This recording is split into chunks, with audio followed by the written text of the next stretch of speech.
আল্লাহ পাক প্রথমে ছেলেদেরকে বললেন, শোনো, সূরা নূর 33 নম্বর আয়াত। আল্লাহ পাক ছেলেদেরকে বললেন, তোমরা তোমাদের চোখ নিচু রাখো, এটা আমাদের দায়িত্ব। প্রত্যেকটা ছেলের দায়িত্ব বেগানা মেয়েকে দেখলে চোখটা কি করবে? নিচু। তাহলে আপনি সিডিউসড হবেন, এক কথা। 2 নাম্বার, আল্লাহ পাক আমাদেরকে বললেন, তোমরা তোমাদের লজ্জাস্থানকে হেফাজত করো। কাদেরকে? আমাদেরকে, মানে ছেলেদেরকে। প্রথমে আল্লাহ পাক ছেলেদেরকে বললেন, চোখ নিচু করে রাখো, লজ্জাস্থানে হেফাজত করো। ঠিক আছে? সূরা বানী ইসরাঈল আল্লাহ পাক বললেন, জিনার ধারের কাছেও যেও না, ধারের কাছেও যেও না।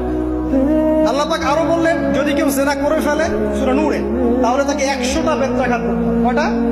100টা, এবং 1 বছরের জন্য তাকে বহিষ্কার করতে হবে। আল্লাহ পাক শাস্তিও দিলেন, শুধু তাত্ত্বিক বিধান দেন নাই, শাস্তিও দিয়েছেন। কারণ শুধু তাত্ত্বিক বিধান দিয়ে হবে? আমি যদি ওয়াজ করে বেড়াই, ভাই মদ খায় না, মদ খায় না, কোনো শাস্তি না অ্যাপ্লাই করি, তাহলে কি মদ ছাড়বে মানুষ? আমরা যদি বলি হত্যা করা মহাপাপ, মহাপাপ, দুর্নীতি করা মহাপাপ, মানুষ দুর্নীতি ছাড়বে? ছাড়বে না, যতক্ষণ না শাস্তি নিশ্চিত করা যাচ্ছে। আল্লাহ পাক তাত্ত্বিক কথা শুধু বললেন না, শাস্তিও নিশ্চিত করলেন। তারপর আল্লাহ পাক আরো বললেন, যদি বিবাহিত কোনো ব্যক্তি ব্যভিচার করে, তাহলে তাকে রজম করতে হবে, মাটিতে পুঁতে তাকে পাথর নিক্ষেপ করে হত্যা করবে। ঠিক আছে? শাস্তি। এরপরে দেখেন আল্লাহ পাক মেয়েদেরকে বলছেন, তোমরা মূলত ঘরে থাকো। যদি বাইরের পরিবেশ তোমাদের অনুকূলে না থাকে, তোমরা ঘরে অবস্থান করো। ওয়াকরনা ফি বুয়ুতিকুন্না ওয়ালা তাবাররুজনা তাবাররুজাল জাহিলিয়াতিল উলা।